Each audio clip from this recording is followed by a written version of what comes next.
kelamin atau organ seksual kita itu lebih kecil dibandingkan pembuluh darah di organ-organ tubuh yang lain.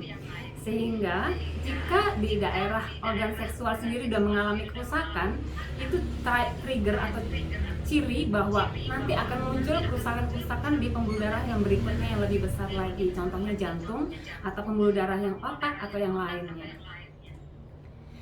Kegemukan, nah ini masalah.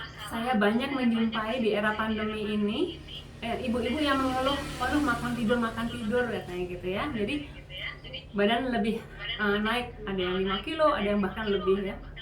Karena pola makan, kalori yang masuk otomatis lebih banyak dibandingkan kalori yang keluar. Kita jarang aktivitas ya. Kemudian pola makan kita lebih banyak menggunakan karbohidrat untuk makan sehari-hari dan lemak. Kemudian gangguan hormonal yang tadi saya bilang ya, akibat stres, juga kurangnya olahraga ya. Kemudian apa sih yang menyebabkan kerusakan organ? Penyebab dari kerusakan organ yaitu penyakit COVID tadi itu ya. Kita kemudian pola makan yang tidak teratur, kurangnya zat pembangun ya, untuk perbaikan regenerasi sel, untuk perbaikan organ. Jadi protein dibutuhkan banget. Kemudian vitamin dan mineral untuk penunjangnya. Jangan lupa minum suplemen ya. Kemudian cara pengolahan makanan itu sangat penting. Karena apa? Kadang kita nggak ngerti, kita makan asal makan. Misalnya ya, saya ini penggemar wortel. Jadi wortel mentah itu saya sering nyemil. Jadi saya bikin rujak, saya bikin cemilan karena manis ya. Ternyata itu salah. Dan wortel ini lebih baik dipanaskan sebentar, jadi direbus sebentar, itu akan lebih banyak mengandung antioksidan, flavonoidnya. Kemudian bawang putih yang selama ini dikira bawang putih mentah itu lebih bermanfaat dibandingkan bawang putih yang matang ya. Padahal bawang putih yang dipanaskan setelah seminggu atau 2 minggu setelah menjadi hitam, bawang hitam itu lebih mengandung antioksidan lebih banyak dibandingkan bawang putih yang mentah. Jadi kadang-kadang kita berpikir, oh bawang putih mentah aja kita makan lebih baik dibandingkan yang matang ya, semacam itu. Kemudian kurangnya olahraga, asupan air putih juga kadang kurang ya. Kemudian apa aja sih masalah-masalah akibat COVID? Jadi COVID ini luar biasa. Dia bukan sekedar merusak paru-paru kita, tapi juga seluruh pembuluh darah kita mengalami kerusakan. Karena apa? Bekerjanya COVID sendiri itu menggumpalkan cairan darah.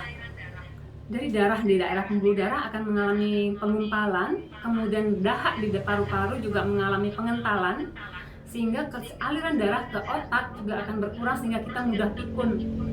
Kemudian jantung kita juga kadang-kadang mengalami gangguan tanpa kita sadari. Banyak orang yang meninggal karena gagal jantung atau karena sesak karena paru-parunya tersumbat. Dan pada kulit yang saya jumpai banyak penderita COVID itu ruam-ruam, jadi seperti gatal-gatal merah, psoriasis, yaitu alergi ya, lebih dominan. Kemudian yang terakhir yang delta itu merusak lambung sehingga timbul GERD. Jadi pasien COVID di sini kadang jarang makan, mereka nafsu makannya nggak enak karena penciumannya terganggu sehingga lambung yang diserang dan lambung juga menimbulkan kematian gara-gara lambung. Jadi hati-hati, COVID harus banyak makan ya. Cara mengatasi masalah-masalah kecantikan ya, rajin pakai skincare, kemudian kita tahu jika timbul masalah segera berobat, kemudian olahraga walaupun di rumah aja ya, senam, lari-lari kecil sekitar rumah ya. Kemudian hindari makan yang berlebihan, ingat kalori yang dibutuhkan tubuh kita. Kemudian banyak makan sayur, buah dan cairan. Mungkin di sini ada ibu-ibu yang ingin bertanya sebelum saya lanjutkan, atau saya terlalu cepat ibu? Saya bisa lanjut ya? Gimana, bisa ditangkap nggak ibu? Oke, saya bisa lanjut. Bisa ya bu ya? Oke, siap. Saya lanjutkan. Kita sampai semuanya baca. Oh siap, oke. Ya, saya lanjutkan dengan bagaimana cara mengatasi masalah-masalah yang tadi ya. Ada beberapa masalah seperti mes acne. Tadi kita juga melakukan penguatan kulit kita dengan menambahkan pelembab. Kenapa semakin lembab kok kulit kita dilembabkan? Bukan dilembabkan, tapi dikuatkan. Jadi jangan menggunakan krim-krim yang mengeksfoliating tadi, karena hampir 90% klinik itu mengikis atau mengeksfoliating kulit sehingga kulit menjadi sensitif. Jadi udara lembab, mudah jerawatan. Tapi saya mengobati dengan menumbuhkan kulitnya itu dengan skin moist. Misalnya contohnya skin moist itu bisa untuk menumbuhkan kulit kita, walaupun jerawat pun bisa aman, bisa digunakan. Sehingga kulit kita menjadi lebih kebal. Jadi karena gesekan-gesekan tidak menimbulkan luka, atau serum peptide yang mengandung peptide ya. Kemudian perawatan, misalnya produk-produk perawatan yang lain selain tadi itu saya sediakan biasanya untuk mengatasi jerawat itu ada Bright Glow atau krim stem cell ya, atau skin moist tadi juga mengatasi jerawat, juga mengatasi kulit sensitif. Kemudian ada serum untuk jerawat, kemudian brightening serum, misalnya lightening serum bisa digunakan. Ingat, sekali lagi, gunakan facial wash atau pembersih wajah yang aman dan tidak menyebabkan kekeringan. Seandainya menggunakan mic cleanser, itu jangan terlalu digosok sehingga kulit kita tidak semakin luka atau iritasi. Kemudian bagaimana cara mengatasi mask acne di klinik ya? Saya banyak sekali menjumpai pasien-pasien dengan kasus jerawat walaupun usianya sudah 40-50 tahun ya. Ini kulitnya menjadi lebih bermasalah saat pandemi ya. Jadi kita lakukan facial ya, facial macam-macam, banyak macamnya, ada crispy, ada detox white, ada mesoterapi, kemudian oxygeneo yang khusus jerawat. Kemudian memakai produk alat bantu, misalnya krim-krim tadi yang saya sebutkan tadi. Kemudian dengan injeksi pada area jerawat. Kemudian saya punya injeksi auto blood. Saya memberi nama auto blood karena saya ambil dari darah pasien sendiri, saya tambahkan saat aktif, saya suntikan kembali secara intramuskuler di pasiennya dengan darah yang diambil sekitar 5-10 cc. Itu selain untuk mengobati jerawat, dia juga sebagai anti aging juga, dan hasilnya keren banget. Jadi kulit selain bersih juga penuaan akan menurun ya, kerutan-kerutan akan berkurang, berat badan juga lebih ramping ya. Ada juga tablet acne yang digunakan, yang diminum setiap malam ya. Untuk mengatasi kulit kering di rumah itu kita menggunakan pelembab seperti biasa, kemudian krim pagi atau sunblock itu perlu. Walaupun kita di rumah aja, kita berhadapan dengan lampu, berhadapan dengan layar laptop atau komputer ya, itu juga menimbulkan atau mengeluarkan sinar UV. Jadi perlu pakai sunblock, karena sunblock saat ini bukan sekedar untuk menghindari panas matahari, tapi juga mengandung vitamin, nutrisi, anti aging ya, yang bagus untuk melindungi kulit kita dan mencegah kekeringan pada kulit. Seandainya menggunakan body lotion yang mengandung buttercream. Banyak minum sekali lagi, dan banyak sayur dan buah. Kemudian di klinik apa aja tindakan yang bisa dilakukan bila terjadi kekeringan pada kulit ya? Dengan mesoterapi, detox white, kemudian bisa dengan injeksi skin booster, sekarang macam-macam banget. Ada sel terapi, ada Profilo, ada Exderm, ada macam-macam, ada DNA salmon, itu bisa digunakan. Kemudian untuk mengatasi keriput atau wrinkle, itu di rumah dengan pelembab tadi seperti tadi bisa digunakan. Kemudian pakai skincare yang tidak merusak skin barrier ya, jadi tetap aman. Kulit kita jangan sampai mengelupas, sehingga pengelupasan itu menimbulkan kerutan di kemudian hari. Saat ini memang kerutan hilang karena dikikis, kerutan seolah-olah hilang, fine line hilang, tapi berikutnya kulit menjadi tipis sehingga bantalan kulit tidak ada, kolagen elastin tidak terjadi sehingga kulit mudah mengkerut, dan itu membahayakan di kemudian hari. Jadi kita tetap safe ya, tetap aman untuk saat ini maupun jangka panjang. Itu lebih baik daripada cantik hanya instan saat ini aja. Kemudian menggunakan sabun juga tidak, jangan menggunakan yang mengandung deterjen. Dan saya punya satu serum, ini andalan klinik kami, itu untuk mencegah keriput atau mengatasi keriput hanya dengan 2 bulan keriput berkurang. Wah, jadi dengan Infinite Serum ini bagus banget. Jadi dia meningkatkan kolagen, elastin, juga dia ada botox like, dan bahan-bahannya sangat aman. ada 8 bahan aktif yang aman di sini digunakan. Jadi Infinite Serum ini bagus untuk selain mengencangkan, meniruskan, juga kerutan-kerutan akan hilang minim dalam 2 bulan. Kemudian hidung juga lebih mancung, kantung mata akan naik, garis senyum akan berkurang. Kemudian kerutan-kerutan untuk payudara juga bagus, jadi bisa dicobain, lebih padat ya. Kemudian bila punya scar atau bopeng ya, itu bisa untuk menaikkan scarnya. Dan bila pula masalah dengan stress mark, itu bisa untuk mengatasi stress mark. Jadi andalan kami di Infinite Serum. Kemudian gunakan hand sanitizer yang menggunakan bahan pelembut. Biasanya di sini ada yang nambahkan aloe vera atau urea ya. Banyak lagi makan sayur dan buah, juga air putih. Kalau di klinik bisa dilakukan botox, kemudian filler ya untuk ngisi-ngisi kantung dan cekungan-cekungan, bisa dengan menggunakan filler. Kemudian sel terapi ya. Mungkin sel terapi ini di klinik lain mungkin belum banyak yang pakai, tapi saya menggunakan sel terapi untuk berbagai macam masalah kulit dan kesehatan kita. Jadi tetap cantik dan sehat. Jadi untuk diabetes yang luka parah itu bisa diobati dengan sel terapi. Bahkan penglihatan yang sudah mulai kabur ya, sama saya ini sempat kabur penglihatan saya suntikan di daerah mata, penglihatan kembali pulih setelah 2 hari. Ya, banyak fungsi dari sel terapi. Selain anti aging, dia juga untuk filler bisa dan untuk mengatasi kesehatan. Dan ada juga pasien saya dari BNI itu menggunakan 8 kali injeksi pada kepalanya, itu efeknya sebadan. Jadi kadar kolesterol menurun, kadar gula darah bagus, SGOT, SGPT juga membaik. Ya. Di sini ada DNA salmon, Profilo atau X-Derm, kemudian skin booster itu banyak digunakan di klinik-klinik juga. Skin glow untuk bantu untuk meregenerasi sel kulit kita ya. Tanam benang biasa kalau ingin lebih kencang ya. Kemudian kalau secara dengan facial bisa dengan radiofrekuensi ya. Vivo, lifting pill, meso pill lifting, dan meso infinite. Jadi infinite selain digunakan oleh setiap hari di rumah, juga bisa dilakukan dengan alat. Cara mengatasi gangguan hormon di rumah. Jadi hormon itu bisa diatur ya, bisa ditingkatkan dengan pola makan kita atau dengan olahraga jogging. Jogging bukan lari ya, karena usia di atas 30, di atas 40 tahun saya menghindari lari, karena lari dengan berat badan lebih misalnya itu mengganggu sendi-sendi pada lutut kita, terutama sendi engkel juga terganggu, sehingga saya lebih suka jogging ya, hampir jalan cepat, kemudian renang semacam itu.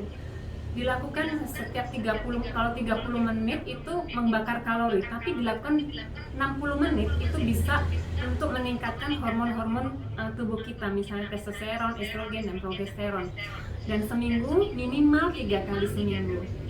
Apa sudah dilakukan Ibu? Kemudian makan makanan yang mengandung sedikit kolesterol ya. Kolesterol itu juga bahan baku dari hormon kita. Hormon estrogen, progesteron tadi bahan bakunya dari kolesterol, dan pembentukan otak juga dari kolesterol. Tapi jangan terlalu berlebihan, nanti bisa menyumbat pembuluh darah. Kemudian makan makanan yang dapat membantu, misalnya anggur, wine, ya. Jambu biji pada penelitiannya bisa untuk mengatasi diabetes dan juga peredaran darah, dan untuk meningkatkan stamina juga hormonal. Sirsak, ini penelitian saya waktu dulu mengambil anti aging, itu bisa meningkatkan hormon testosteron, bukan meningkatkan sel lebih pada laki-laki. Ya, kemudian coklat dengan peredaran darah, juga mood kita, mood booster. Kemudian matcha juga membantu peredaran darah dan anti aging. Cabai, apel antioksidan. Kemudian kacang-kacangan merupakan pitoestrogen. Jadi pitoestrogen ini bagus untuk ibu-ibu, ya, terutama ibu-ibu yang menjelang menopause. Ya, selain itu juga kedelai, bawang putih, dan semangka. Kemudian cara mengatasi gangguan hormonal di klinik. Jadi saya biasanya lakukan pengecekan ya, kemudian general check up ya untuk hormonal, kemudian memberikan hormon replacement terapi sesuai dengan keluhannya, sesuai dengan gejalanya, dan dilakukan anti aging injection. anti aging ini selain untuk menguatkan kulit otot-otot pada tubuh kita, dia juga untuk mencegah menopause atau mengatasi pasien-pasien dengan menopause dan andropause. Kemudian injeksi imun booster ini yang luar biasa untuk membantu regenerasi organ tubuh kita, juga untuk membantu anti aging. Cara mengatasi kegemukan di rumah, jadi olahraga jangan lupa, tadi saya bilang 1 jam sehari ya, jangan 3 kali dalam seminggu, dan makan porsi kecil, cukup dengan sekepal. Kalau bisa usia 40 tahun itu sudah mulai mengurangi kalori ya. Jadi saya sih biasanya dulu berat badan saya lumayan 75 kilo. Saya hanya dengan diet itu 4 sendok nasi, selain sayur, lauk pauk dan sebagainya, itu dilakukan 3 kali sehari dan diselingin dengan buah ya di sela-sela itu. Jadi tidak merusak lambung, kebutuhan kalori juga cukup, kebutuhan vitamin nutrisi juga bagus. Ya. Kurangi minum manis-manis. Kemudian cara mengatasi kegemukan ya di klinik, kalau sudah pasrah udah dok, aku nggak mampu untuk sendiri diet sendiri gitu ya. Sekarang banyak sekali macam-macam diet ya. Dilakukan misolipo ya, injeksi, kemudian lipotomi, hormonal terapi yang saya bilang tadi, kemudian infus pelangsingan, totok pelangsingan, kemudian dengan RF kavitasi, radiofrekuensi, kemudian anti aging injeksi yang tadi saya sebutkan. Dari sini ada yang bertanya, ibu saya ngebut ya, sampai tidak ada yang tersalah. Bagaimana ibu? Saya berdua, jadi ibu mau bertanya. Saya boleh bertanya? Siap ibu, dengan ibu Risma ya. Saya kan pernah minum susu protein ya karena saya nge-gym. Nah, tiba-tiba muncul jerawat. Iya. Iya, terus saya pernah melakukan suntik itu kan, suntik jerawat karena kan itu gede banget, sampai sakit gitu. Akhirnya saya suntik, ternyata ada bekas bolong gitu. Nah, untuk bolongnya itu gimana? Oke. Ada ininya nggak, ada Solusinya? Iya. Jadi kenapa kita saat nge-gym itu kita kadang-kadang dikasih susu protein ya? Susu protein ini murni susu protein atau mengandung hormon? Apa sudah dites hormonal, kandungan hormonal dalam susu protein ini? Karena biasanya dalam susu protein sudah ditambahkan testosteron. Jadi testosteron ini dia untuk menambah massa otot kita dan mengurangi massa lemak. Jadi bahaya banget kalau misalnya di ibu-ibu atau para wanita menggunakan testosteron secara berlebihan, terutama kita tanpa aturan, kita nggak tahu kondisi hormon kita memang kekurangan testosteron atau udah over. Jadi kita harus melihat tubuh kita sendiri, segera check up.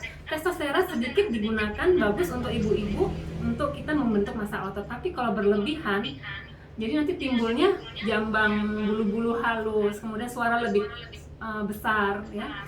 Kemudian timbul payudara mulai menipis ya. Kemudian massa otot bagus tapi mulai ada gangguan di alat kelamin ya. Banyak yang cuma jerawat, yang paling sering muncul jerawat. Karena apa? Hormon androgen ini itu pemicu dari timbulnya jerawat. Biasanya selain karena kebersihan, jerawat muncul juga karena hormonal. Jadi androgen ini sangat berperan dalam timbulnya jerawat. Kemudian tadi yang masalah kedua, tadi apa Mbak? Apa Bu Risma? Bekas suntikan gitu. Oh, jadi bolong ya, bekas jerawat, suntikan jerawat ya. Karena dilakukan penyuntikan dengan menggunakan steroid. Steroid ini memang untuk anti peradangan. Jadi saya jarang menggunakan, kalau di krim itu mah untuk dioles langsung di touch aja di wajah aja timbul bolong kan, penipisan ya. Apalagi dioles di krim-krim, digunakan di krim-krim. Nah, selama ini banyak steroid yang digunakan di krim-krim itu, hati-hati, jerawat memang hilang, tapi begitu lepas jerawat muncul, beruntusan dan sebagainya. Dan itu memang untuk jerawat yang menonjol sangat besar ya, disuntik sedikit dengan dosis sedikit, dia akan kempes kira-kira sehari 2 hari. Tapi kalau dilakukan berulang kali, kondisi kulit kita kalau nggak kuat atau udah vitamin C-nya nggak bagus atau pembentukan kolagen nggak bagus, dia akan timbul scar atau bolong tadi. Nah, untuk mengatasi scar atau cekungan kulit tadi, kami biasanya lakukan dengan injeksi kolagen stimulator atau dengan menggunakan sel terapi tadi. Jadi sel terapi bagus banget, jadi bisa untuk filler, bisa untuk bopeng-bopeng, bisa untuk ngatasi yang cekung bekas dirawat tadi. Gitu Bu Risma, bisa dibantu yang lain. Makasih. Sama-sama. Yang lain mungkin ada yang bertanya? Iya Bu Enda. Bu Enda dari Bojonegoro. Silakan Ibu. Dokter Dewi, Iya, saya Pak mau Dewi. tanya, kan nggak semua orang juga ke klinik kecantikan ya. Banyak kita beli tuh skincare di pasaran gitu loh. Yang saya mau tanyakan, bagaimana cara memilih skincare yang aman di pasaran?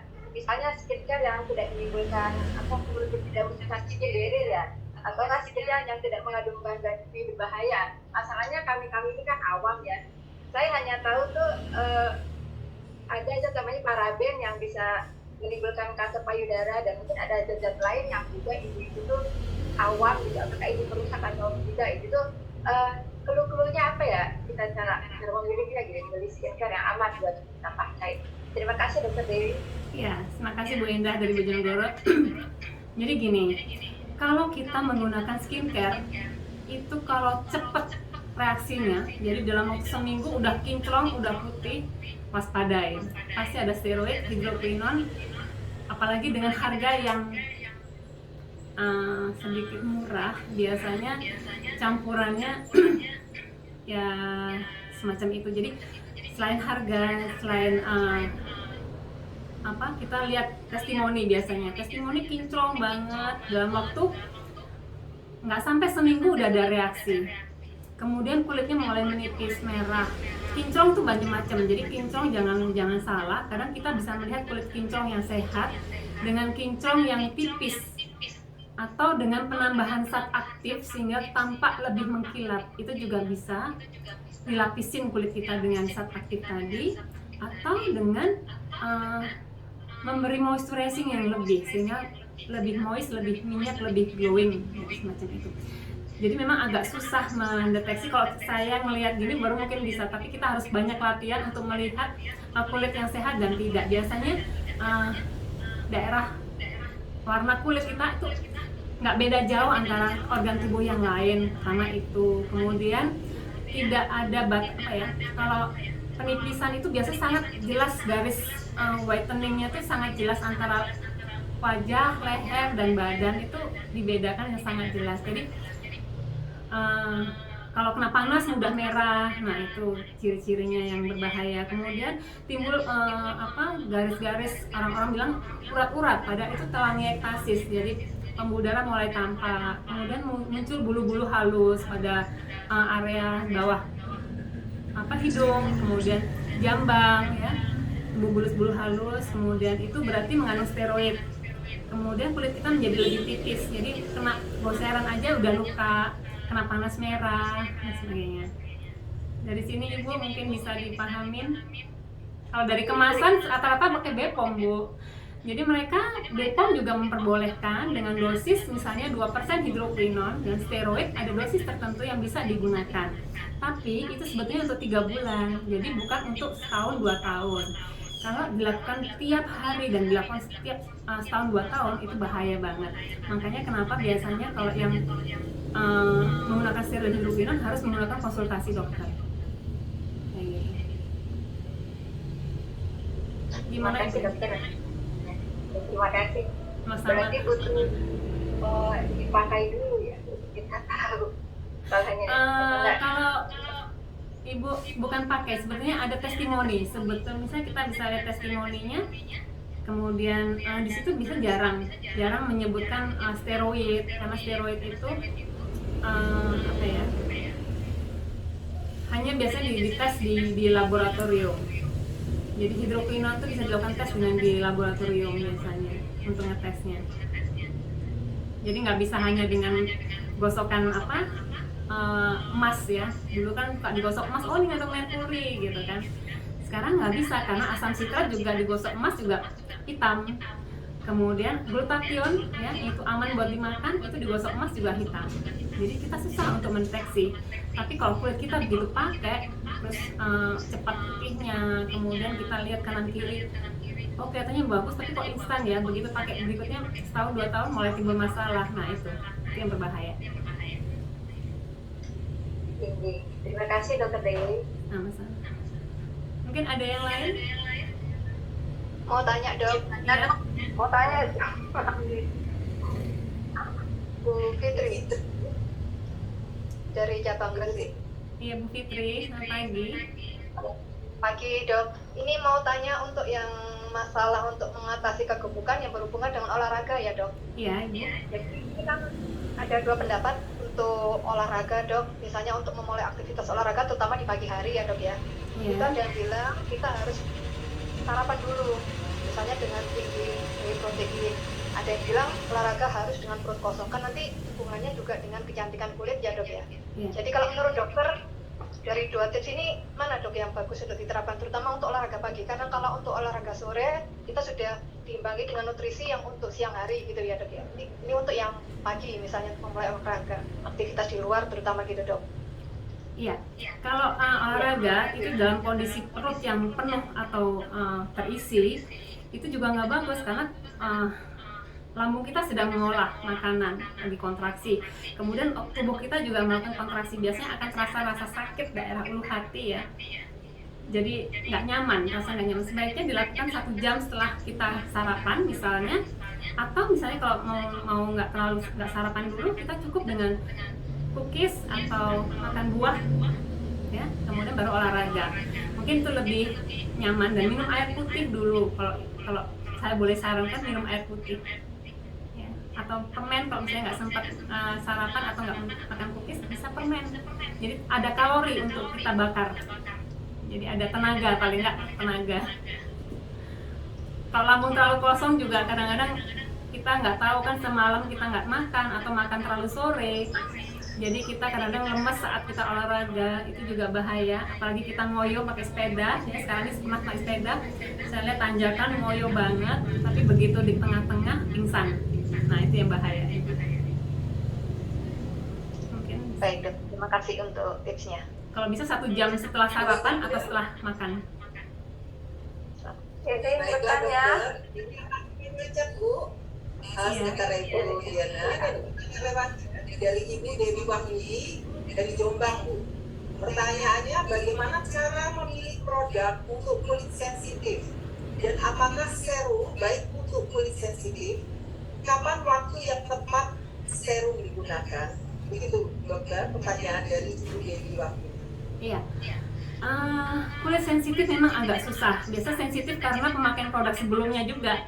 Jadi kadang-kadang saya banyak menjumpai pasien-pasien dengan kulit sensitif. Saya termasuk kulit sensitif, tapi saya sekarang sudah mulai kebal. Jadi mau diapain aja kebal. Jadi misalnya dulunya pernah pakai krim-krim skincare yang menipiskan atau exfoliating tadi, kulit jadi lebih sensitif, kemudian menggunakan steroid tadi yang ditekan semua panti peradangan, sehingga begitu dilepas peradangan akan muncul. Nah ini kulit jadi sensitif, mudah jerawat, beruntusan, merah-merah, gatal-gatal, kering dan sebagainya.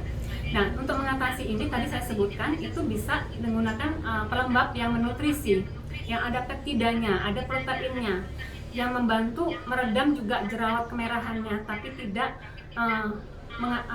mengandung steroid. Jadi banyak klinik yang untuk mengatasi peradangannya ditambahkan steroid lagi, jadi tekan lagi, begitu dilepas lagi muncul lagi, ditekan lagi dengan anti iritasi, anti radang, tidak menyelesaikan masalah. Jadi saya biasanya suruh pasien untuk bertahan ya, saya gunakan untuk menutrisi kulitnya Bu, sebulan 2 bulan pakai ini 3-4 kali sekali dengan skin moist.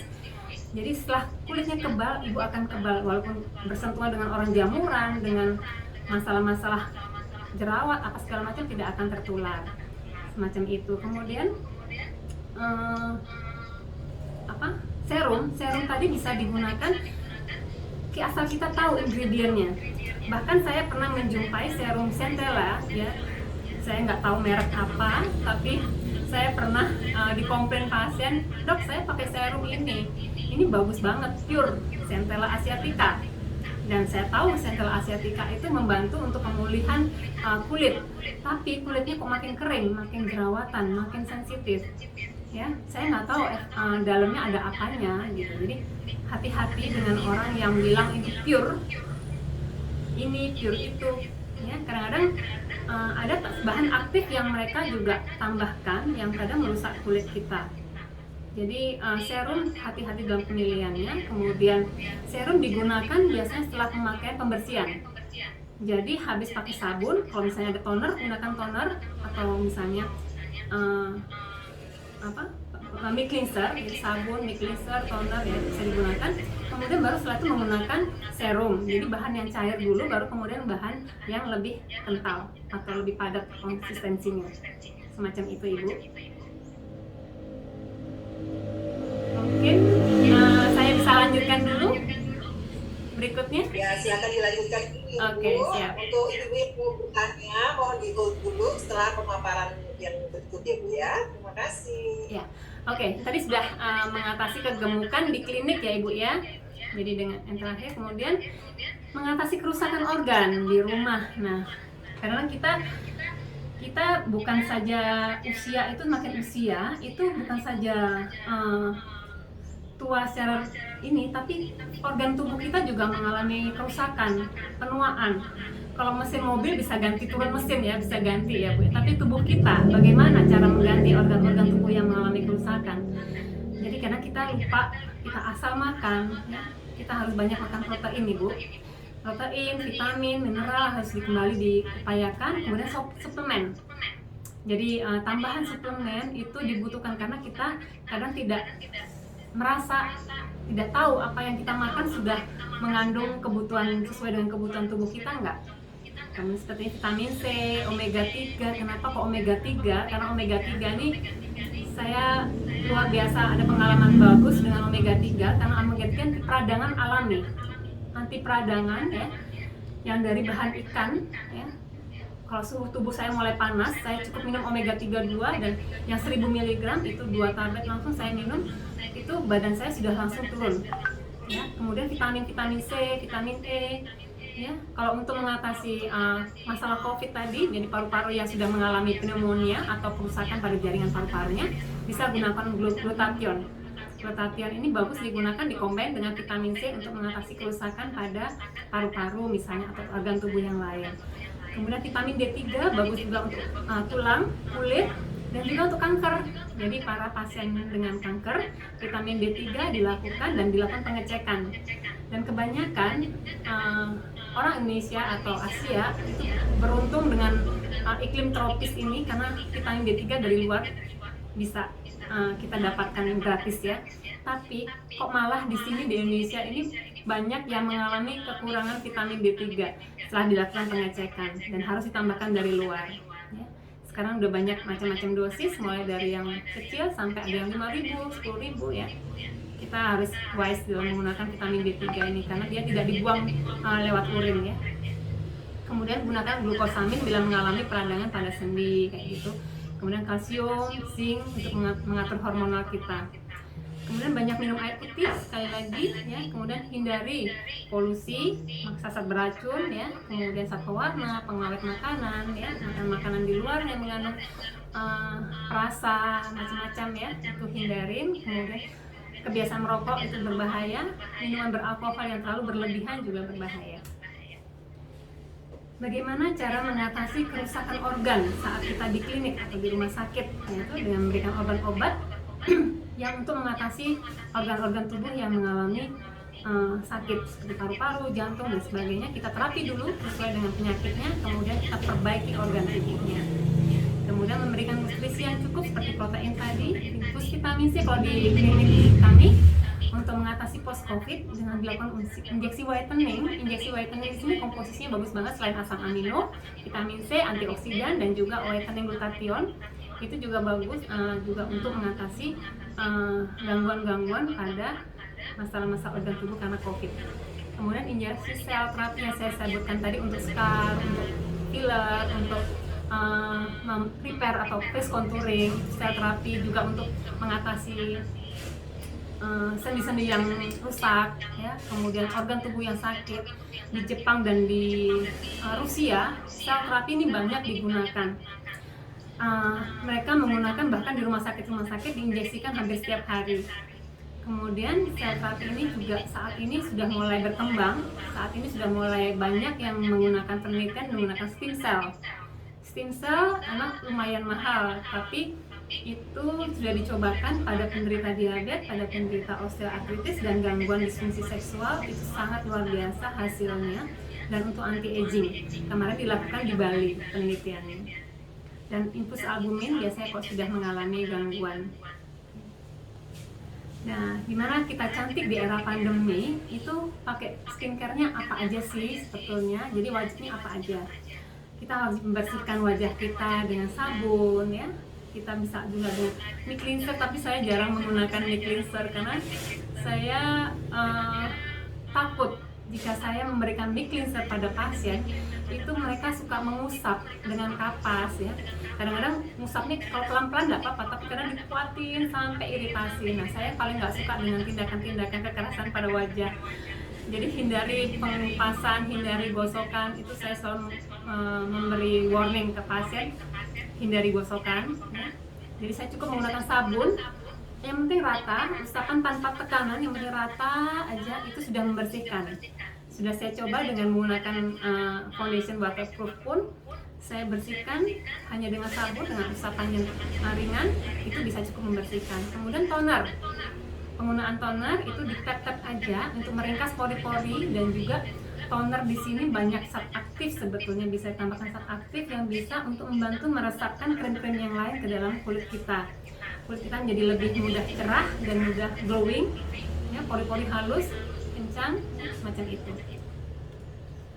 Kemudian moisturizing, pelembapan itu sangat penting. Biasanya pelembapan ini ada krim malam, krim pagi, ya, kemudian ditambahkan zat-zat aktif seperti vitamin C, vitamin, kemudian nutrisi, ya, antioksidan, kemudian ada anti-aging di dalamnya, ada Central Asiatica, ada astaxanthin, ganggang merah, macam itu. Bisa untuk membantu menutrisi kulit kita, terutama kulit-kulit yang sensitif tadi. Kemudian jangan lupa gunakan sunblock atau sunscreen, karena itu tidak kalah pentingnya. Percuma kita rawat sehari-hari kalau perlindungan terhadap matahari ini tidak dilakukan, sehingga kolagenisasi akan rusak, flek-flek muncul, kemudian kulit jadi kering, ya. Jadi gunakan yang SPF 30 minimal untuk kulit Asia, dan jika beraktivitas di luaran gunakan yang SPF 50. Lebih tahan lama karena dengan SPF 50 tahan 6 jam, sedangkan SPF 30 tahan 4 jam. Ya. Oke. Nah, ini tadi yang saya bilang, ini tadi di masa pandemi banyak kerutan, banyak keriput, banyak kulit kendor. Masalah di klinik kami kebetulan pas saat menjelang pandemi saya munculkan serum anti-aging ini. Jadi anti-aging ini tanpa datang ke klinik pun saya kirim ke Padang, saya kirim ke luar negeri, Dubai, Pakistan, Kuwait, dan Amerika. Itu pun hanya dengan mengoles mereka sudah cukup puas. Jadi dioles pagi sore 2 pump ini untuk menghilangkan kerutan, meniruskan, memancungkan hidung, kantung mata, garis senyum, ya. Kemudian bibir untuk lip pumping, jadi menebalkan biar seksi, mengembalikan volume bibir, karena semakin usia tua semakin tipis bibirnya, ya. Kemudian untuk payudara yang udah mulai mengendur, scar atau bekas jerawat, kemudian untuk stretch mark atau bekas melahirkan gitu, ya. Ini cukup bagus, ya. Dan ini di luar mungkin belum ada. Di Eropa ada semacam ini pun dia hanya bisa mengisi. Kemudian di Korea juga ada, tapi mengisi dan hilangkan kerutan aja. Kemudian ini, gimana sih kita tetap sehat di masa pandemi? Tetap prokes, ya, 5M, tetap pakai masker, jaga jarak, ya, cuci tangan, ya. Kemudian jaga pola makan, pola tidur. Kalau bisa tidur sebelum jam 10 agar detox terjadi. Jadi tubuh kita menjadi lebih sehat. Detox tubuh itu penting banget, ya. Jadi tidur tidak bisa tergantikan. Kemudian olahraga tadi, kemudian hindari stres, ya. Kalau kita harus bisa manage stres kita. Kemudian lakukan perawatan sehari-hari, ya. kemudian hindari zat-zat yang berbahaya seperti rokok, alkohol, dan macam-macam zat pengawet dan sebagainya. Dan jangan lupa jika ada masalah kita bisa mengatasi dengan datang ke klinik. Demikian Ibu, terima kasih atas perhatiannya dan atensinya. Kemudian ini saya, kalau jika ingin konsultasi lebih dekat, bisa di nomor kontak saya di 081 830 5764. Ya. Sekian dari saya. Terima kasih. Jika ada yang bertanya, monggo silakan.